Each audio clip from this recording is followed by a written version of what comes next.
In this video, I'm going to show you how to mute someone on Snapchat. That is quite simple and easy to do, so let's begin. And first, open up your Snapchat and next hit on your profile icon.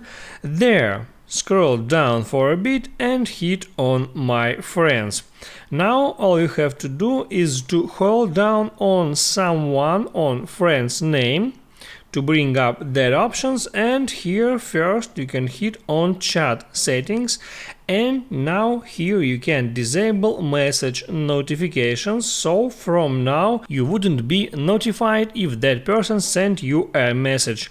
Also you can turn off game and mini notifications and hit mute. And now you can go back and hit on that person's name again.